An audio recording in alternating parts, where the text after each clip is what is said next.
Well, let's look at God's word. I told you last week we're going to stop the forward progress on the Gospel of Mark, and we left poor Peter hanging in the air, having denied Jesus and betrayed him and walking the streets in despair. And we're not going to let him get over that for another 2 or 3 months. And we're going to look at some other stuff. And part of that's today. Thanksgiving is this week, so I wanted to do a Thanksgiving message. I love doing a Thanksgiving message. And this is going to take brain power on your part today, okay? You're used to this. You're used to kind of being challenged. Brain power on your part today.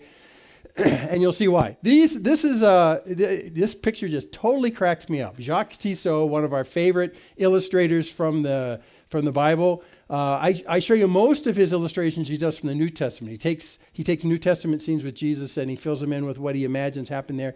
This is actually an Old Testament picture of his. This is of, it's of David's valiant men or his mighty men. And so he decided he would come up. He would imagine what it would look like if you took David's mighty valiant men and lined them up for a group shot. That's why I think this is so funny. It's like there's okay, everyone, closer. Okay. That's the picture you get right there. However, this is only 12 guys. There were actually 37 guys in his mighty men. And at the end of actually 2 Samuel, which brings you to the end of David's life, I think it's the next to last chapter in 2 Samuel. He talks about these 37 guys and what they did. They're really quite spectacular. And next week, even though I won't be here, I'll talk about 3 of them. Yeah, how's that work? You'll find out. But anyway, the mighty men of David are really an astonishing thing, especially in chapter 3 of 2 Samuel. The last guy on the list will shock you. Just go check it out sometime. It's the end of chapter 23 of 2 Samuel. So we're going to look at David's life today, and what we're going to talk about is David's Thanksgiving. What is David thankful for?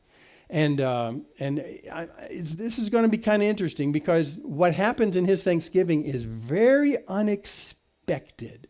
So I'm going to have you try and predict what his Thanksgiving is going to be based on a circumstance that happened. Are you up for this? Okay, we'll try this. Okay, here we go.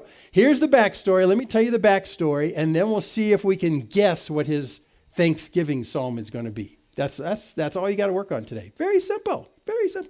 So here's the backstory. You know that David was actually living in King Saul's house for a while because he had grown up to be a really well-accomplished military general under King Saul, right? And David was quite renowned for that. In fact, more renowned than Saul himself. Saul's son, Jonathan, very good friend of his.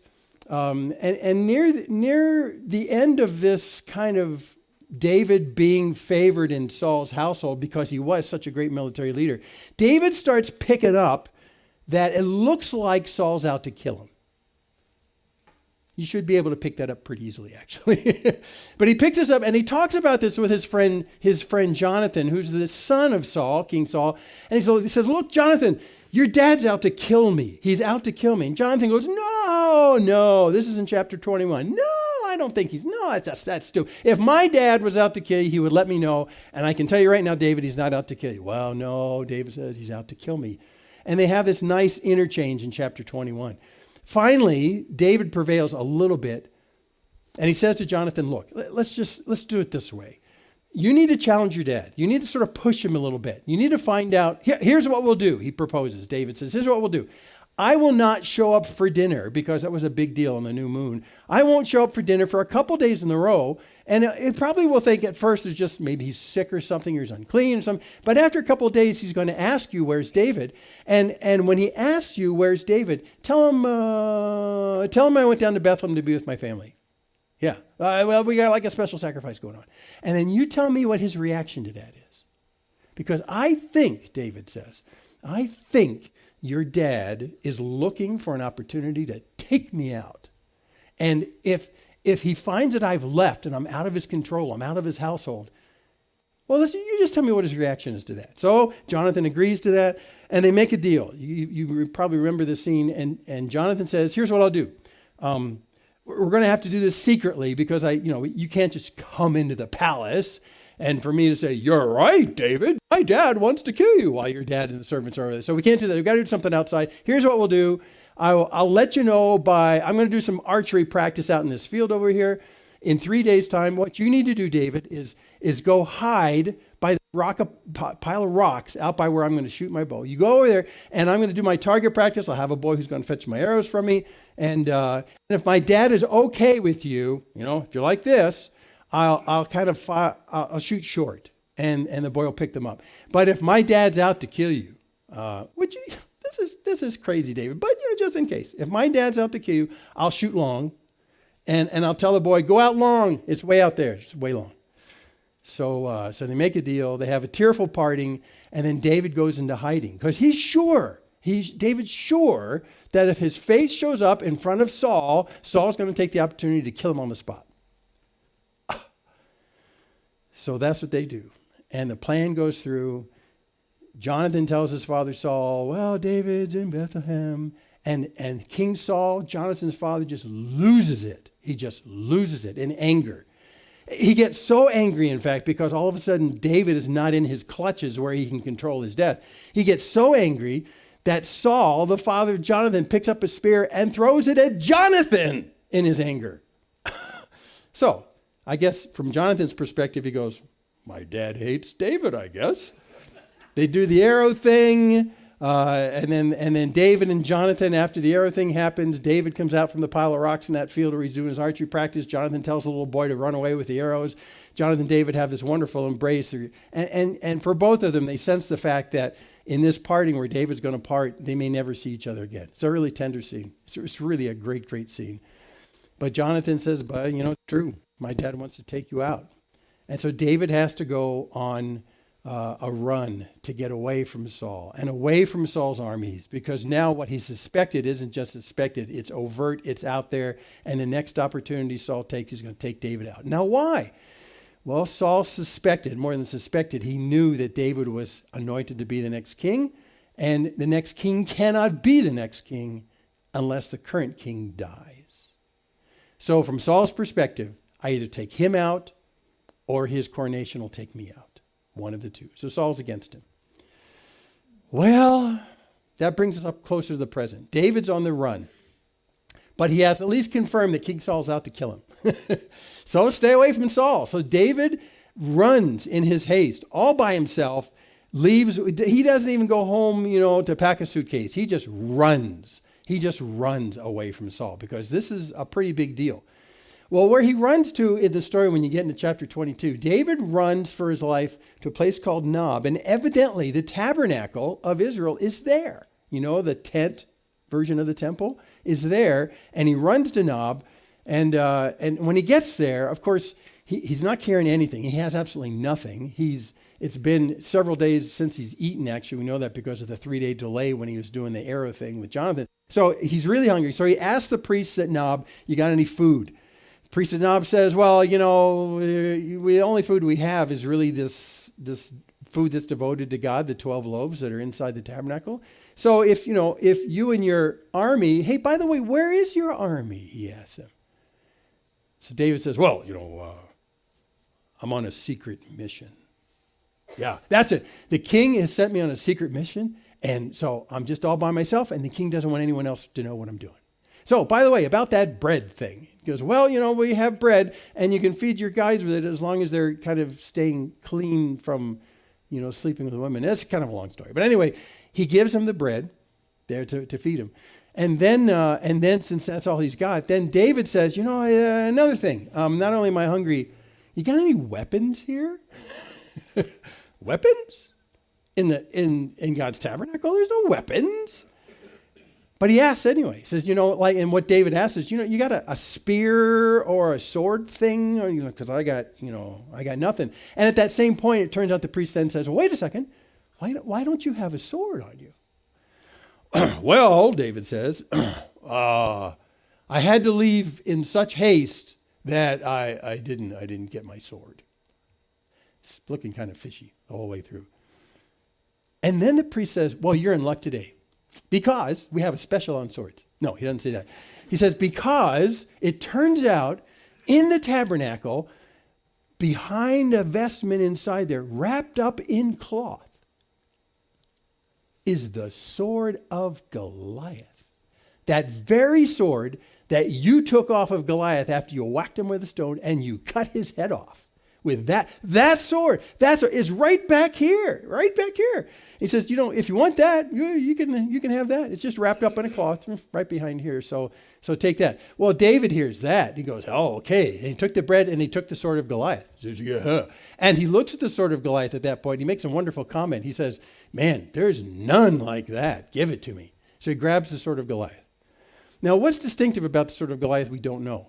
However, we do know that Goliath was tall, 9 feet to the top of his head, maybe a little bit more. So he's a big guy, and strong because he's got big muscles. So presumptively, this sword might have been like supersized. Might be. We don't know. But it is distinctive enough that when David looks at it, he says, there's nothing like this. There's nothing like this. But I always like to entertain the thought that he took this sword that was too big for him. So he's dragging around this big lunk of piece of metal, which is, it's a two-hander without a question. It's just a really big thing.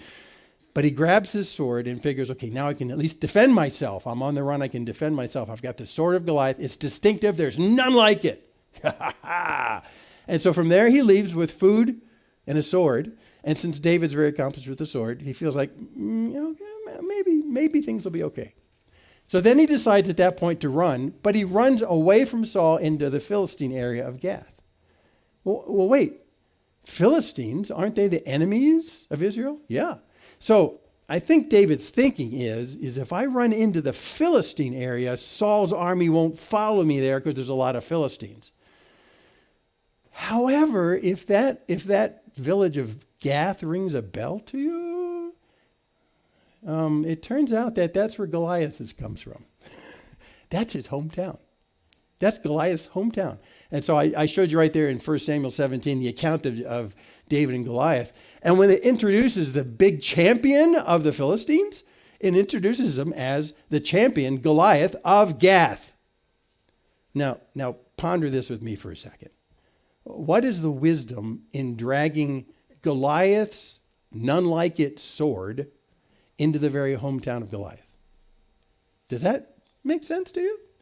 He may not be thinking quite clearly right here. I would go into the Philistine area knowing that Saul's armies won't follow you, but would you go to Gath? Yeah, not carrying a calling card that says, this belonged to Goliath. Could have still had Goliath's blood on it. We don't know. That was decades or more before. So he goes into Gath. Yeah. Well, he's spotted. He's spotted by the servants of Achish, who's the king of Gath. So they spot him and they point at him and say, hey, is not this David, the king of the land? Did they not sing to one another of him in dances, saying, Saul has struck down his thousands and David his 10,000s? Woo! And this is the servants of Achish saying, this is the guy. This is the guy.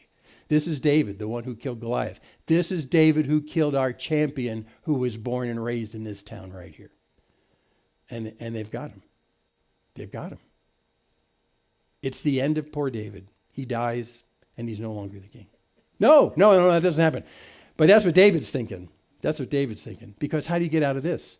This is the arch enemies of Israel. The arch enemies of Israel. And not just a couple of soldiers on the edge. This is the king himself of the Philistines.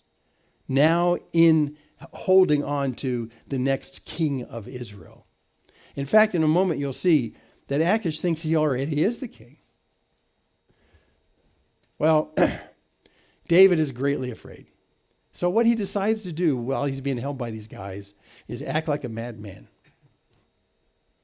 How does he do that? Well, he drools down his beard.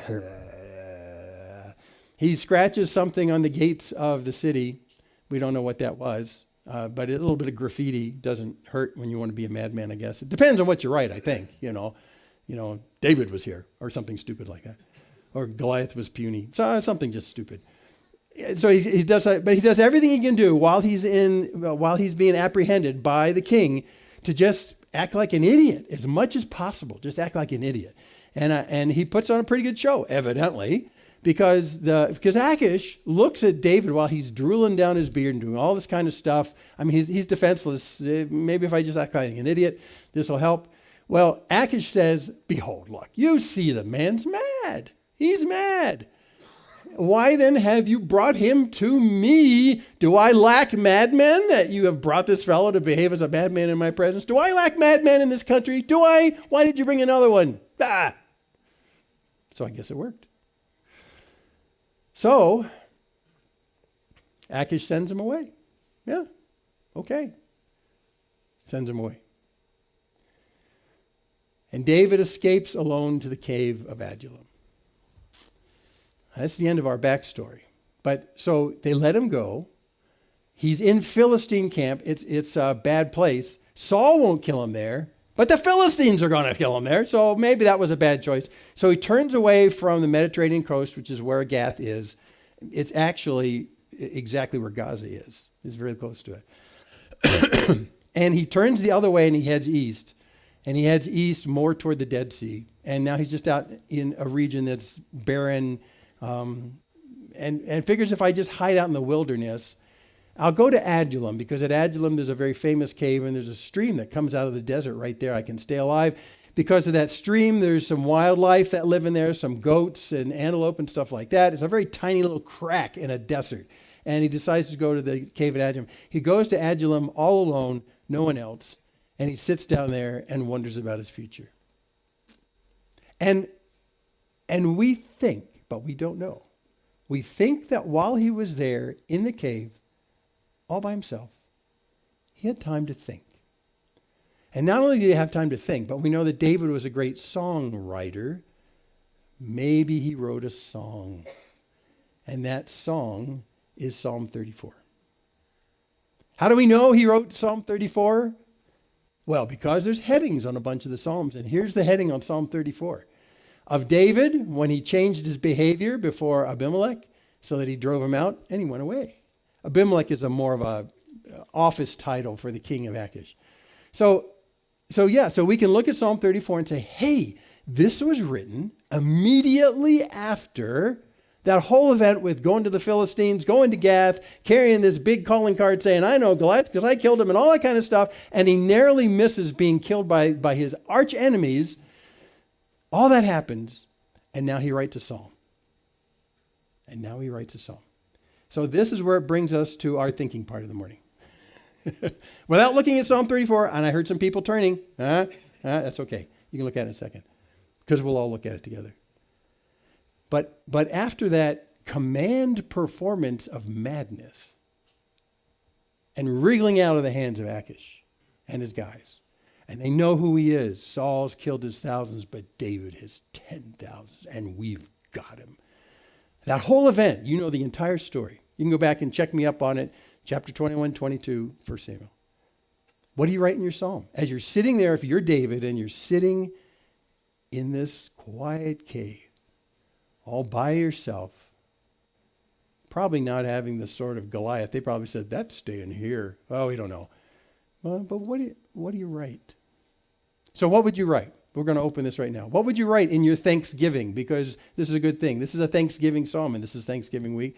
So what do you write in your song? Protection? Thankfulness for protection? Yeah, I would write that. Thanks for delivering me. That was a close call. Thanks for delivering me. Whew, that was a close call. Yeah. Thank you for the sustenance. Thank you for the sustenance. Yeah, the good loaves. Mike, you're going to say? Yeah, thanks for the challenge. Thanks for the opportunity to glorify you. Thanks for the challenge and for the opportunity to glorify you. Yeah, I would write that if I was in my right mind, but I don't know if I'd be in my right mind at that point. It's like, yeah. What else? What would you write? What would you write? This is a Thanksgiving psalm from a real close shave, one of the closest shave David ever has in his life. What else would you write? What would you thank God for? Oh, God, thank you because. Thank you for my friend Jonathan. Yeah. Because friends are friends forever. No. Sorry. I won't do that. You know, if it was me, I came up with a list. My list is always stupid because I'm kind of stupid about this. But I say, God, thank you for creating me with Broadway level skills to make people think that I'm not who I am, and as a result of that, make them do the right thing and not kill me. And it's all because you have given me the skill. I actually wrote that down. Because look, isn't that what got him saved? Well, I'm being a little facetious here because although that played a large part in it, it's got to be more than that. It's got to be more than that. Because look, in the story, if I was Achish and he's acting like a madman, and I even think, is this real? Is he being real right here? Or is he just faking it? Well, if I thought he was faking it, I would just tell the soldiers, I'm tired of this guy, just kill him. Not let him go. I wouldn't be that compassionate. Oh, guys, look, he's disabled mentally, so we just need to let him go. It's okay, you'll be fine. I know, if I was a king, I would just kill him in either case, whether I believed his act or not. So there's a lot of factors going on that are outside of his control. You see that? And I think as he's sitting in the cave, a lot of these things are coming to his mind. There's a lot of things out of his control. He tried his best. He was disarmed. This is David, who successfully has killed his 10,000s against Saul's thousands. Militarily, if he'd had a sword, he could have probably done something right there, really impressive, but he couldn't.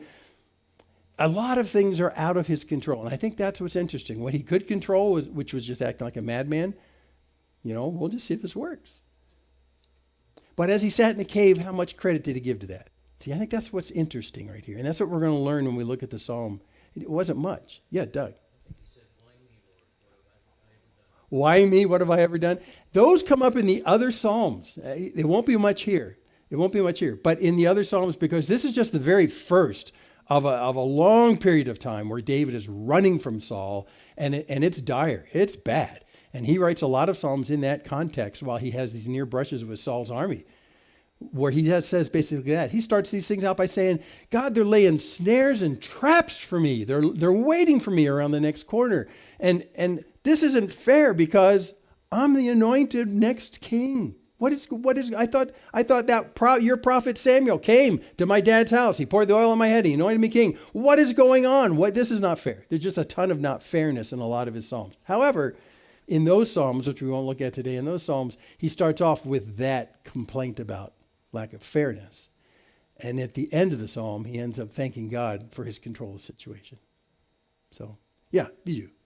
Thank you for understanding me, and thank you for allowing me to do your will. Thank you for understanding me and allowing me to do your will. Again, a very mature thought. I didn't have it on my list. That's why I make stupid lists. I'd be sitting there thinking, man, that was close. Whoa. Okay, put you out of your misery. Let's look at Psalm 34. And his response is unexpected, but not so much. But the thankfulness that comes out of his heart in Psalm 34 after such a close brush with death, where if I was in his shoes, I would put much more emphasis on my cleverness rather than God's sovereignty. But in Psalm 34, it's not about his cleverness. Here we go, Psalm 34. What did he write? He starts it off by saying this: I will bless the Lord at all times. His praise shall continually be in my mouth. My soul makes its boast in the Lord. Let the humble hear and be glad. Excuse me. Oh, magnify the Lord with me and let us exalt his name together. Those two words right there go together. Because as he's praising God, he's saying that I'm lifting God up. That humble word and the exalt word are the same kind of things, but opposite. Humble means to go down, exalt means to go up. So what he's saying in this opening thing as he praises God, he's saying that himself as a humble person, he's been humbled by this. This is the David that with a sword can take down men. This is David who very cleverly acted his way out of this brush. But he was humble way beyond his own capabilities. So he starts the psalm off by not just thanking God for what he has done. In fact, he doesn't actually mention the event at all. What he says is that from this point on, what I'm going to do is always and forever talk about the greatness of God.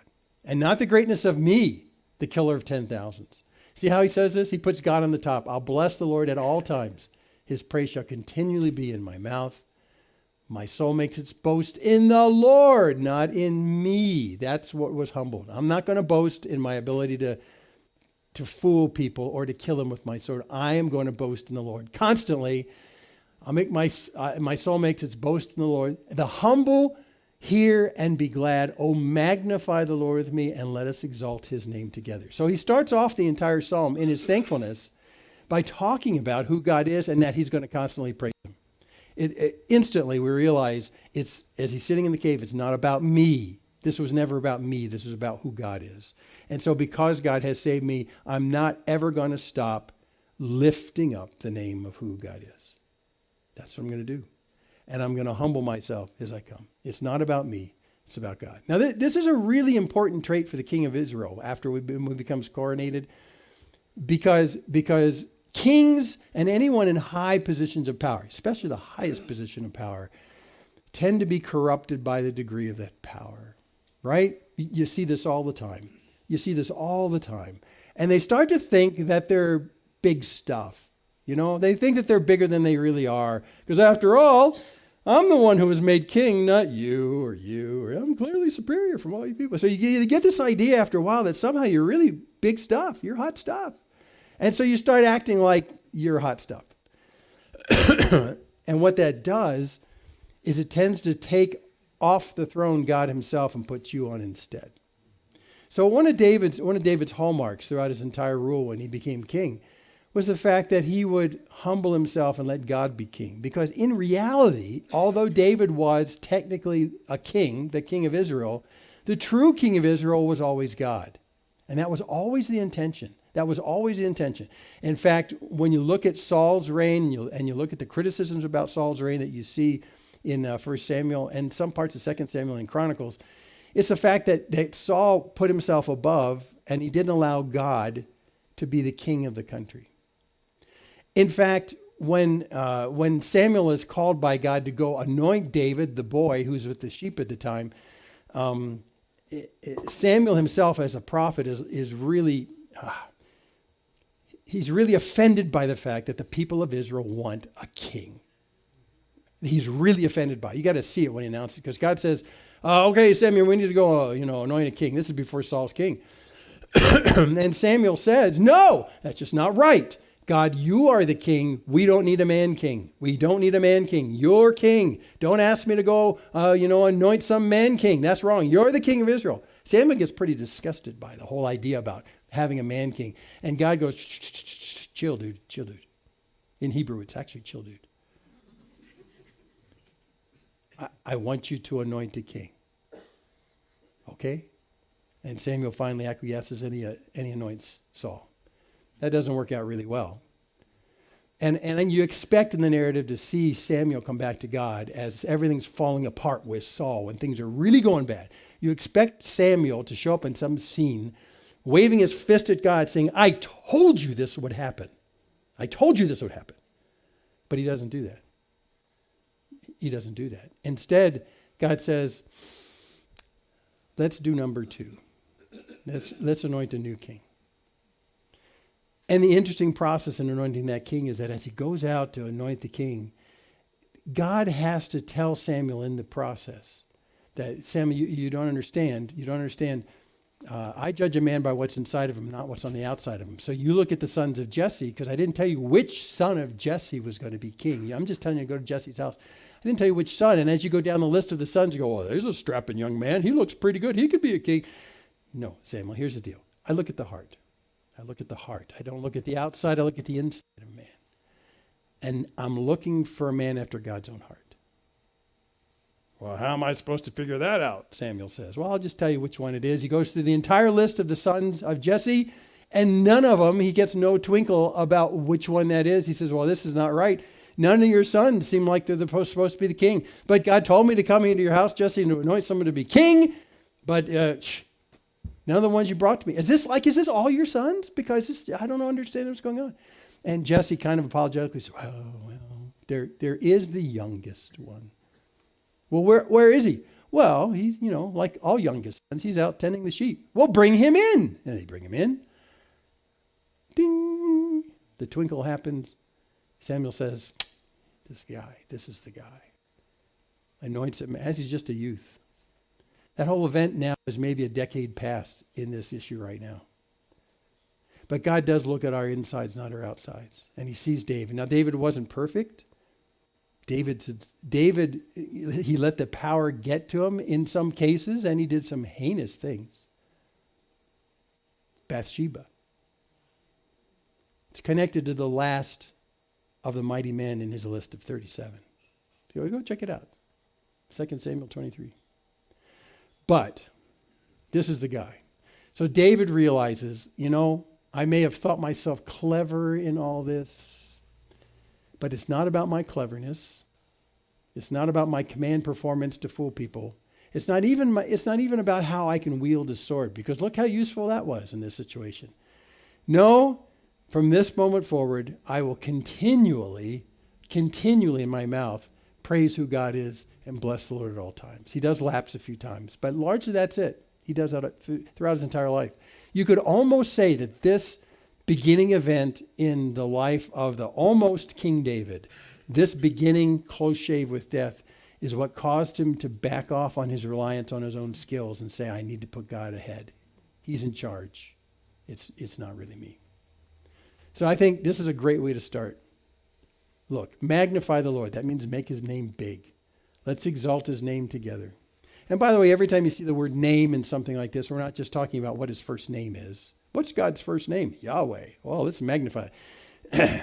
No, when you see the name is always an ancient idea, the collection of all the characteristics of the unseen person, right? So it'd be like if you went back to a high school reunion, they always make you wear tags with your name because you don't look like what you look like in high school. So you have to put your name tag on there. Instead of having a name tag, if it was an ancient one, you would actually list on the name tag not your name, but the characteristics of your character and maybe your achievements and all those kind of things. Which is what you ask about in high school reunions anyway. So what have you done in the last long time?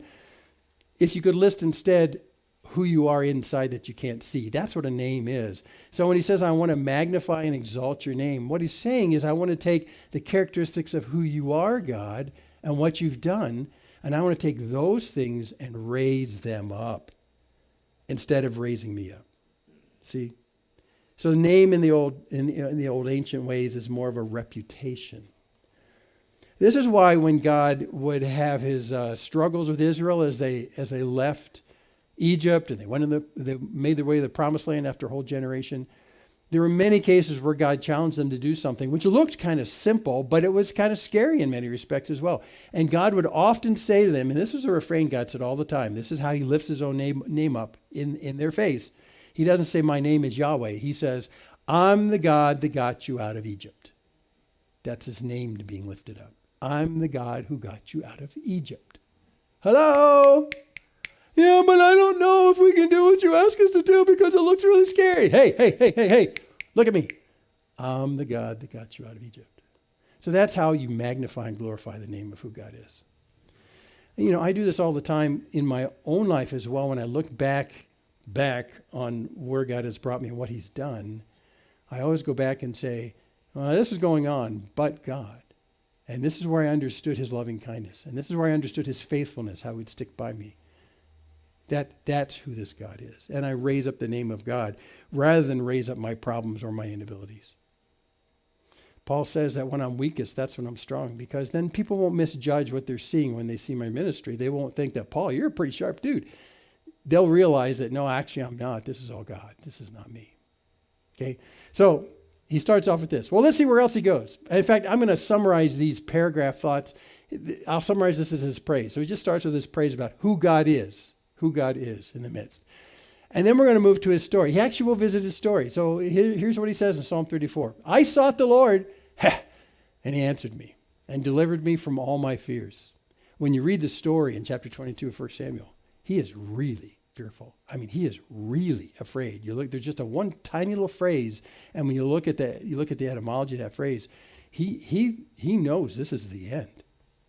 He's very fearful. So what did he do? Well, I sought the Lord, and he answered me, and he delivered me from all my fears. Wow. That's what happened in the midst of that. I just thought he was drooling. Evidently, he was praying in his drooling. And those who look to him, who look to God, are radiant, and their faces shall never be ashamed. Wow, what a great picture that is. Even in the midst of situations that would cause you to fear for your life, those who trust God, their faces are like radiant. Like, this is okay. We're good. Yeah. Your faces shall never be ashamed.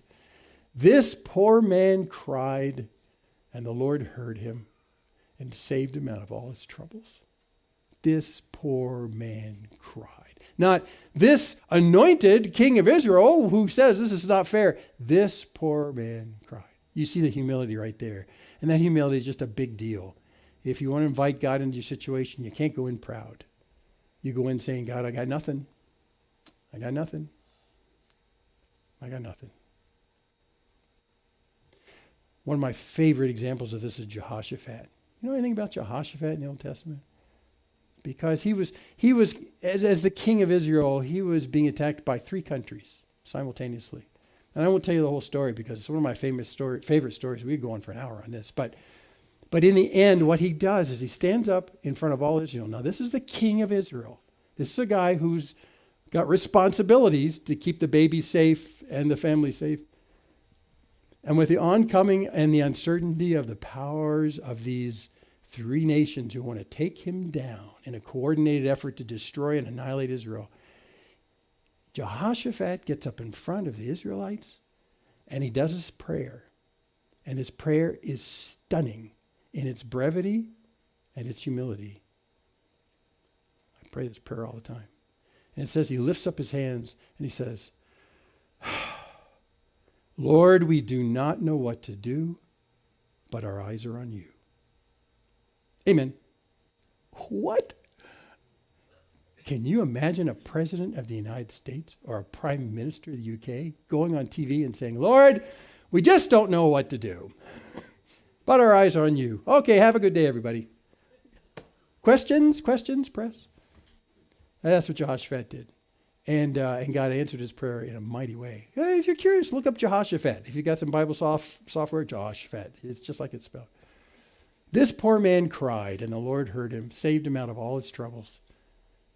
It's interesting. The angel of the Lord encamps around those who fear him and delivers him. Whoa. He uses a nice military statement here. Camps around him, right? You know, when you're going to sleep at night, you put a watch on, you make a perimeter around your camp so the bad guys can't come in. And so you can actually rest, go to sleep, knowing that the perimeter is covered by someone who's powerful and they'll keep the bad guys out. That's what he's talking about right there. Encamps around. So what he's talking about is this great military picture of the Lord's angel himself has a perimeter around my life. And because of that perimeter, I can rest and sleep. That's trust right there. But who is that? The angel of the Lord. Wow. Later in his life, David will do a really stupid thing. Well, he does a couple of stupid things. But one of them, as a result, God says, you have a choice in terms of the penalties because of this. But what was lurking over in one of the penalties was God says, one of my angels is going to take out a gigantic percentage of the people who live in Jerusalem, the Israelites. One angel. It's terrifying. It's just terrifying. The power of one angel is terrifying. And David will find that out later on. I think he knows that, but in this particular case, instead of being a punishment and a wake-up call from God, here he's saying God's angel has a perimeter around me, and I can roll out my bedroll next to the campfire, and I can go to sleep content on the fact that God's got this. God's got this. From God's angel. From those who fear him, who respect who God is, and he delivers them. Now, that's his whole story about what happened with Achish. Yeah, he'll go on in a second and talk about some more things, but this is his whole summary of the thing. If he was going to talk about his great performance in it, it would have been in these last several verses. And it's just not here at all. All he does is he says, I'm not there. I was released from them because of what God has done for me and God alone. It's not me. It's God. Which is why I find it fascinating that when we are challenged by difficult situations, our first impulse is to look at how ill-equipped we are for us in our own power to deal with them, right? You go, I can't deal with this. That's the whole reason why these circumstantial changes, just scare us to death. Because we look at this impending thing and we're smart enough to know that when this thing hits the shores of my life, this could happen. It could all fall apart because I cannot control it and I don't have the skills to do anything about it. I'm out of control here. What am I supposed to do? So we normally go into fear mode because we realize that our abilities don't match the threat. That's really where it goes. But if God's not in that picture, you can say, well, my abilities don't match the threat, but, oh yeah, God's abilities match the threat. Oh, okay, I'll let him take this. But we let the inabilities of our flesh drive us into fear, and that's exactly what Satan wants you to do. He wants you to say, I can't do this, and it could get really bad. It could get really bad. And often because this is what happens to me, as I lay my head down on my pillow at night and I think about the impending doom, my brain's very creative coming up with how bad it could be, right? It's not this, it's not going to be like a little bad. It could go all the way to this. And your imagination, stoked, I think, by satanic fear, starts to make you it just goes out of control. It just, right? You're really good at knowing how bad it could be. We need to practice how capable God is in the situation. That's what we need to practice. And that's what I do when I worry on my pillow. I say, God, I can't deal with this. I don't know where this is going to go. It is a genuine threat, this thing. It is a genuine threat. But God, I don't know what to do, so my eyes are on you. See? His capability. Okay, let's see what else he gleaned from this experience. He comes up with some advice since you're reading his psalm or you're singing his psalm. Here's his advice to you. Here we go. Taste and see that the Lord is good. Blessed is the man who takes refuge in him. Well, that's kind of upbeat for such a threatening encounter. Taste and see that the Lord is good. What is that all about? Well, tasting is an experience. Seeing is just looking. He's basically saying, you need to get into it with God. For him, he was up to his eyeballs in threat from Achish. I was right in there, man. But I gave it to God. And I tasted God's goodness in the midst of that context. I tasted it. Don't just do this academically. I know God's good at this. God is putting you in situations where you're going to not just appreciate what we read about the character, the nature of God's loving kindness toward us. You're going to experience it. Taste it today. Taste it. Taste it. Get engaged with God in the process. That's why he puts you in those things. And it's just a remarkably different thing. It's different from when you just read about the goodness of God and then you experience the goodness of God, right? I did work camp for many years, and one year our theme had to connect with this, and we used as an illustration a grape, and won't get into the whole thing, but I remember standing up in front of several hundred people, holding this grape like this. I plucked it off of a group, and I'm holding it like this, and I said, I could spend all day looking at the beauty of this grape. Isn't that just great? Look at how the light shines off of it. You can actually see through it a little bit. And it's just beautiful, and the form is so symmetric. That's just great. And then I would put it down. And I'd hear in the crowd, eat it! Eat it! That's where I love youth. They got it. They got it instantly. Eat it! So I picked it back up again, and I looked at it, and I admired it.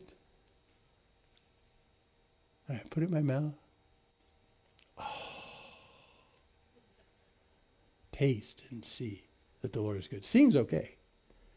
But boy, when you taste it, Taste the goodness of God. So what he's asking you to do right there, and taste and see. You already know. You know the Lord is good. Dive into him in the midst of your problems. Bring him into the midst of your problems. Some of the most common phrases Dorothy and I ask people who bring problems to us and how to get out of them. We said, so where's God in all this? Did you bring God into this?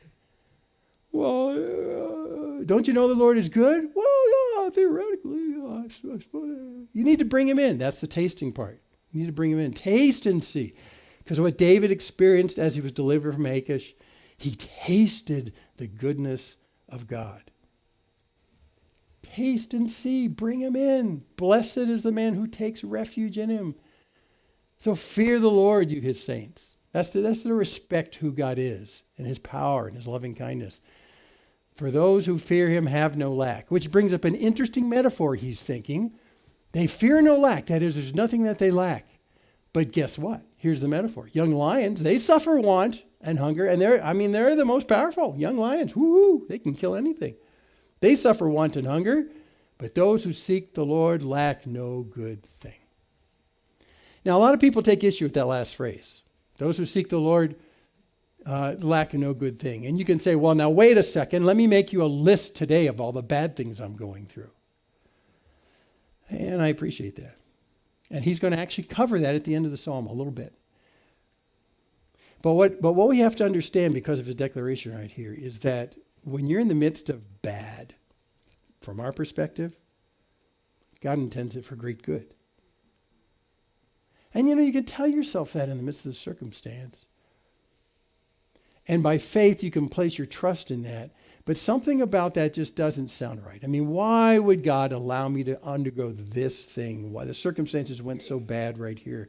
How can this possibly ever have any good thing to it? It's like the notion of clouds having silver linings, but this is much more profound than that. There is a God who loves you tremendously, a God whose basic character is good and love, and a God who, puts his angels as a perimeter camp around you. So this God who is so committed to your good, why does he allow bad in your life? Well, because in some cosmic turn of the tables, God makes these things good. Now you can say, I don't see how that happens on some of the bad things. And let me list 3 of the worst things that have happened in my life. And I get that. But what I'm saying is that we need to listen to David right here and realize that even in the midst of what we define as bad, maybe God is in some cosmic, sovereign, good intention for you that you just don't know yet. You just can't figure it out. I don't know where this is going. Now, I don't want to diminish bad. Bad is bad is bad. And yet, if God thought that his intention to bring good into your life would be thwarted by leaving you in this dirty place full of sin, and that would thwart his ability to bring good into your life because of all the bad you'll experience, he would have taken us all out to heaven when we gave our lives to Jesus. But in the midst of this place, he says, no, you need to stay there for a while.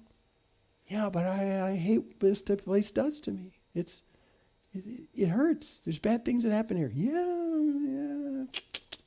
Just hold on. Just hold on. There's good coming behind that you would never suspect and you just would never anticipate. Now, what am I talking about? Well, I had a whole bunch of examples I'm not going to tell you because we don't have the time. But when I do look back on the timeline of my life and I see what I consider to be horrible times, and then I see the aftermath out of those horrible times, it doesn't turn the horrible times horrible. But what I find is that opens an opportunity for God to be good to me in a way he never could be without the horrible part. How would David ever understand God's closest to him if he hadn't been apprehended by Achish's thugs? Bad time. He feared for his life. So I'm just saying, these things go together. God's not out of control. He is committed to your good, but you need to continue to put your faith in his good for you as you walk through those hard things. Okay? That's all I'm saying. And that's what he's saying here. Look, young lions who are the most capable of all the kingdom, they hunt, they lack stuff. And you would think that in the kingdom of animals, they would never lack anything. They're the best predators anywhere. They're the top of the food chain. But they lack You know, there's dry spells for them. But those who seek the Lord, nope. No lack for good. There's a phrase in Ephesians 2. We know Ephesians 2, 8 and 9. You know that one? But just before that, in verse 7, it says something really remarkable. It basically says, and this is Jim's summary, so you'll have to go back and check me later, but he basically says that we've experienced grace during this life so that in the ages to come, he can glorify himself and tell of the grace that we've experienced. That will we be on display that way? I don't know. I prefer to think of it more of the fact that when we're there, we'll be able to do like I used to do with some of my cousins, my storytelling cousins from Kentucky, where we sit around tables and tell stories all day long. I prefer to think that when we're there, we can say, listen, there was a time when I was on the earth and bad things were going down. And then God's grace appeared. Now let me show you what that grace is. And then someone else will say, oh, that's nothing. Let me tell you about the time in my life. And what he says basically in Ephesians 2:7 is that grace of God will be on display forever because of what he's done in our lives. And if you had not encountered hardships in your life, the grace of God does not take on any dimensions. The grace of God is made manifest in the midst of evil in your life. And you are walking testimonies to that. And that's what it is here. You lack no good thing. So that's his advice. Taste and see. Okay, let's go to his conviction. Here we go. This is what he's convinced of. This is what he's convinced of. Come, O children, listen to me. I will teach you the fear of the Lord. It's something you have to actually develop to put your trust in God. That's the fear of the Lord. I'll teach you the fear of the Lord. What man is there who desires life and loves many days that he may see good? Anyone? Anyone he's asking rhetorically? By the way, this is technically considered the wisdom section of the psalm because he's talking like he's a proverb writer, right? Listen, children, let me teach you. Well, his next phrase blows my mind. Is there anyone who desires life and loves many days that he may see good? Yes, us. Tell us, David, how do we do that? And he says, I'll tell you how to do that. Keep your tongue from evil and your lips from speaking deceit. What? What? And turn away from evil and do good. Seek peace and pursue it. Okay, I get that, but keep your tongue from evil and your lips from speaking deceit. Great children's song we used to sing with that. Keeping your tongue from evil. He's just saying by what you say and what you do, get away from evil. Evil is not your friend. Evil will not serve your personal purposes. Just leave it. Just leave it. There's a great chapter in Job. The number is escaping right now. I think it's 27, but there's a whole chapter called the wisdom chapter in Job. And Job starts off this as he's having his debate with his friends who are saying, well, Job, we are wise and we're counseling you that you must have done something wrong. We are wise. And then Job says, no, you're not wise. You're wise guys, maybe, but you're not wise. And he says, everyone wants to be wise. And then he starts off this chapter by saying, wisdom is kind of like a jewel. It's like a diamond. It's like a sapphire. It's so valuable. And if you think of that metaphor, if you think about diamonds and stuff like that, men dig in the earth and go way down in mines where it's dark and it's horrible just to be able to get this most valuable thing. I want this treasure. I want this valuable thing. He says, you should think of wisdom like that. You need to dig for it. You need to find it. And it's there to be found and you can get to it. And you guys don't have it. Well, you need to dig. You need to find it. And at the end of the chapter, he says, oh, but wait. It's simpler than that. This diamond is actually laying on the ground. It's valuable. And he says, the fear of the Lord, that's wisdom. And to depart from evil is understanding. I'll save you the efforts. The fear of the Lord, that's wisdom. And to depart from evil is understanding. Stay away from evil. And he mentions the tongue part because you and I all know that we get into more evil than we like to admit because of what our tongues do. And in retrospect, when you look at David's story in this case, he lied a couple times in this story. The capable one who kills the 10,000s, who does the command performance of madmen. He lied. He lied. So David, where are your guys? And he'll actually say in a part of that I didn't cover, well, we have a plan to meet down the road. No, he didn't. He didn't. David, why do you have nothing? Why do you have no men? Well, because, I had to leave really fast. So I couldn't grab anything. And, well, that's the way it is. So David, why are you all alone? Why is there no one with you? It makes more sense to have people with you. Well, because I'm on a mission from the king, and it's secret. He's lying all the way through that. And I think in the cave, he's sitting there thinking, that was stupid. That was stupid. Why did I do that? Keep your lips from evil. Keep your lips from evil. I mean, lying looks like it's your ally, and in the end, it leads you to evil. It is itself evil. Do you want long lives? Stay away from evil. That's all I'm saying, David says. Yeah.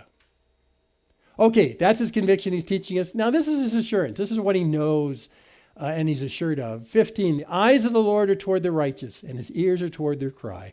So even as he's in the grip of the thugs of Achish, the Lord sees what's going on. I mean, he gets it, you know. However, when you and I are in the grabs of the thugs of Achish, you know what we usually say? God, don't you see this? Don't you know what's going on? Don't you understand what I'm going through? Why are you ignoring me? And David says, no. Don't get all weepy like that. The eyes of the Lord are toward the righteous. His ears are toward their cry. So cry out. Cry out. Cry out. He sees you. This is his assurance. And on the flip side, the face of the Lord is against those who do evil, to cut off the memory of them from the earth. So God sees you. If you're committed to who God is and his core character, which is good, which is loving kindness, you're not all selfishly consumed with your sin. You're not committed to evil to manipulate the world to give you what you want. Well, the face is against those people who do that. Cut off the memory of them from the earth. It's a great statement about the inevitability of justice for those who are evil.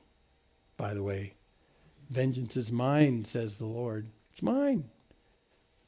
But God, they did wrong things. That was totally wrong. And I need, on a matter of principle, I need to kind of rub their faces in it because this is just wrong. And I want you to give me opportunity to really smack them down a little bit because they're wrong. They're wrong. I'm right. They're wrong. I'm right. They're wrong. I'm righteous. They're evil. Am I the only one who's had that conversation with God? And God says in that inevitable, inimitable Hebrew phrase, chill, dude, chill. I've got this. I've got this. It'll be okay. I see it. I see it. He'll even cut off the memory of them from the earth. But when the righteous cry for help, the Lord hears and delivers them out of all their troubles. Wow, what a great promise. The Lord hears. In fact, the picture in the Old Testament, I like when it says God hears, is it says that he leans his ear down to us. It's kind of like what a parent does for a small child when they're talking, you know. You kind of lean down and you go, okay, I'm ready. What do you got to say? It says he leans his ear toward us. I remember my dad used to do this. When I was being raised by my parents, mom's home all day long, dad's off at work and stuff like that. And me and my two brothers who were hellions and conspired to do the crazy stuff because it's only 4 years between the three of us, like triplets on a hellish mission. And we would do crazy stuff during the day, and my mom was having the most horrible time trying to wrangle us. And so by the time my dad gets home, of course, you know what happens when dad gets home. She never said, wait till your dad gets home. She never said that. But when we knew he was coming, you think, oh, it's going to be a different game, man. We can't just dodge and, it's going to be different. So my dad would come home. My dad would come in the front door. We'd be on our best behavior for a little bit, right? Or we'd scatter so you couldn't find us. And I remember him saying to my mom, so how'd things go today? And we're thinking, oh, here it comes. And she would say, well, talk to the boys. And then we'd start to quiver. And then he'd say, where are they? Well, they're just scattered all over the place. And he'd scream, boys! And then we'd come. He's still standing at the front door. He's just inside. He's put off his coat and stuff like that.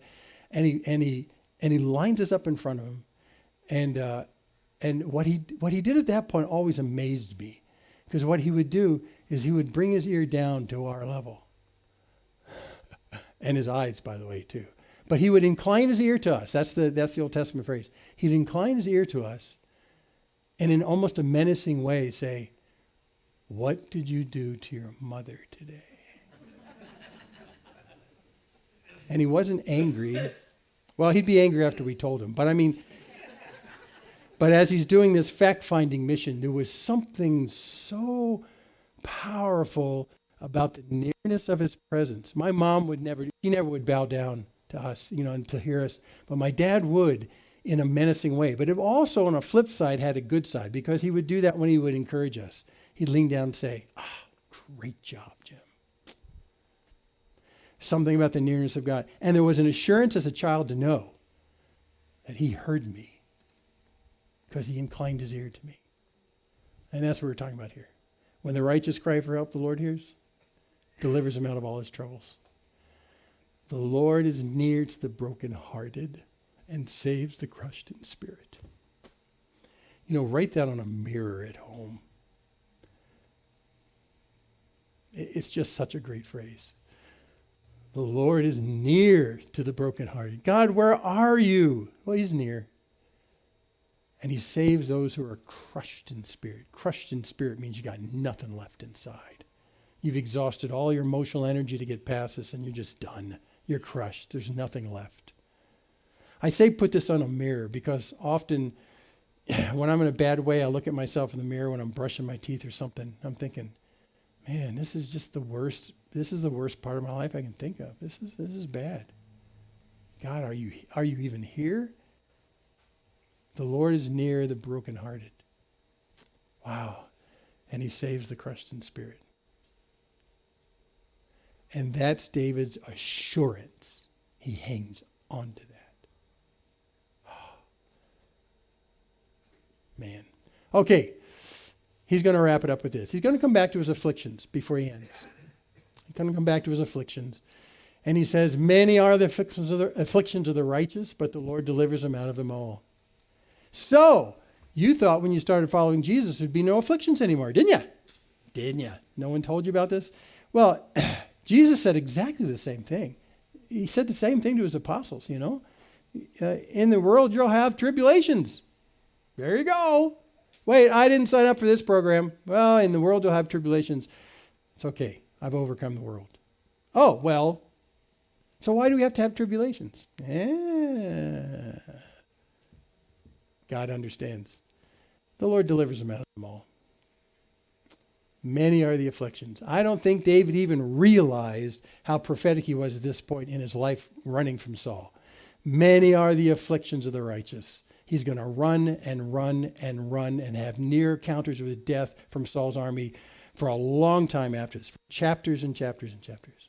Many are the afflictions of the righteous, but the Lord delivers them out of them all. That idea right there is how he can turn his other psalms on their heads when he complains about the snares and traps and the lethal things that are being laid for him in the beginning of his psalms. And at the end he can say, yeah, but God's got this. It's that sentiment right there. That's his sentiment right there. And I think he started to learn it right here. He keeps all his bones, not one of them is broken. Hey, do you recognize that phrase? That's used prophetically about Jesus as he's on the cross. They quoted that. Yeah, they quoted that. Because they didn't break his bones. He'd already died. They broke the bones of the two other thieves because they weren't dead yet, and they needed to be dead by, 5 o'clock or 6 o'clock. And they needed to be dead. Jesus was already dead, so they didn't break his bones. Now you say, well, that's kind of a weird connection if you think about it, just as an aside. However, when you think about the scribe mind in the Jewish scribal community, if you were to claim, let's say Jesus had his legs broken on the cross, right? If you were to claim, but Jesus is the righteous one, he's the righteous one, okay? They would say, he can't be the righteous one. They broke his bones. That's where they would go. That's where they'd go. He can't be any more righteous than you or me because he broke his bones. But if you could say, no, they never broke his bones, well, that puts him in the righteous category. So they would use this as that kind of pejorative against affirmations who Jesus was. But what he's saying right here in a less prophetic way is the fact, have you ever been in a situation that's so bad that your bones feel like they can't even support you anymore? That's the knobby knee things and stuff like that. And in battle, if someone broke a bone, you're dead. I mean, it's a fatal wound. You can't stand. You can't wield a sword or a shield. You just can't. You break a bone. That's just like the end. Doesn't matter how strong you are, how many muscles you have. The bones support everything in your body to function properly. And it's also the core inside of who you are. So when you're in the midst of really bad things, you feel like if it's bad enough that my very bones have been broken. I mean, it doesn't matter how strong I think I am. I just can't function anymore. That's kind of the metaphor of what he's saying here. Well, for those who are in these afflictions, that the Lord will deliver them out of, no bones will get broken. It won't be bad. But on the other side of things, affliction will slay the wicked, and those who hate the righteous will be condemned. In many other Psalms, he basically says, the wicked ones who plan evil on the righteous, their own evil will boomerang back at them and take them out. And that's part of the idea right here. But the other idea, which is much more powerful and gigantic, is the fact that God's justice is as profound and immovable as his love for us. His justice is as well. There's nothing that goes on under the sun in terms of evil or injustice, whether it's visited on you or other people, that he misses. And he keeps a list. And judgment will come. Except for those who put their faith and trust in the payment by the blood of Christ. And that wrath of God on that injustice is visited on Jesus instead. But affliction will slay the wicked. And then he closes with this. The Lord redeems the life of his servants. None of those who take refuge in him will be condemned. There you go. And when you see the word redeemed, it means paid for somehow. You were in debt in some kind of way. That was the problem you were in. David was in debt as he was being held by Achish because he was going to be killed. I mean, how's he going to get out of that?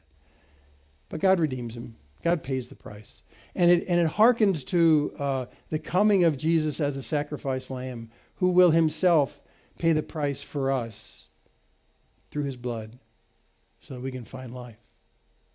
And we can duck the wrath of God because the wrath of God is put on him instead. The Lord redeems the life of his servants. None of those who take refuge in him will be condemned. So there you go. That's the end of his psalm. So just a quick summary in Psalm 34. He starts off with his praise, not of himself, but of God. Big deal, right? He moves on to his story, talks about his story, but again, he doesn't even include himself in the story. He includes God's role in the story. Really important. And then he talks about his advice. Listen to my children. Let me tell you about, I'll teach you how to do the fear of the Lord. There we go. Taste and see. And then he talks about his conviction as well as his assurance about who God is and how dependable he is. And then at the end, he admits to us again, life is not rosy. Many are the afflictions of the righteous, but God is there. But God is there. Oh, that's perfect. Yeah. Okay, we're late, but I'm going to give you an epilogue because we left David in the cave. David departed from there, escaped to the cave of Adullam, and when his brothers and his father's house heard it, they went down there to him. Woohoo! He wasn't alone anymore. And everyone who was in distress, and everyone who was in debt, and everyone who was bitter in soul, they gathered to him. And he became commander over them. Wow. And they're with him about 400 men. Wow. And it looks sort of like this. David's mighty men. There you go. I just love that. That's such a great end to the story. As David's in the cave of Adullam and he's writing the song we think, and he's talking about the presence of God in all of his troubles. And then suddenly people just start leaking in by God's inspiration. And they come and they surround him and they make him their commander. That is just so cool. And by the way, too, David was a great swordsman, but he's also a much better singer. This is, again, another picture from Jacques Tissot. A great singer. There's someone on the floor there writing down the words of his songs. And at the end of David's life, 2 Samuel 23, he says, now these are the last words of David. And this is where he talks about his mighty men, by the way. These are the last words of David. The oracle of David, the son of Jesse, the oracle of the man who was raised on high, the anointed of the God of Jacob. Oh, and by the way, the sweet psalmist of Israel. And those psalms came out of affliction. And the praise from God to God came out of affliction. So in a very simple way, we can say, was there good out of his dust up with Achish and his thugs? Was there good that came out of that? To us there was, because it forged Psalm 34. And it taught us that God is dependable and faithful and on our side in the midst of all affliction. And many are our afflictions, but the Lord delivers us out of all of them. Was that a good outcome from the dust up in Gath? Yeah, it was. Was it good in terms of training David to be the best king he could be in Israel? Without question. Was there good that came out of such a horrible thing? Yeah, there was. So he reminded us of the goodness of God, and that's how we're going to go out this morning. Let's pray. Father in heaven, we thank you for this story, and we thank you for David's heart laid open to us in the midst of this story so we can understand what he was going through. We can understand how he depended on you and not on his own skills and his own flesh. How much he had brought you into the circumstance and how much it changed his life. And Lord, how much it changes our life here so many years later. And Lord, for those who are going through difficulties right now, going through afflictions, I pray that you'd show them how to taste and see that you're good. How to taste and see. How to lay down their lack of control and the fears and the anxieties that go with that.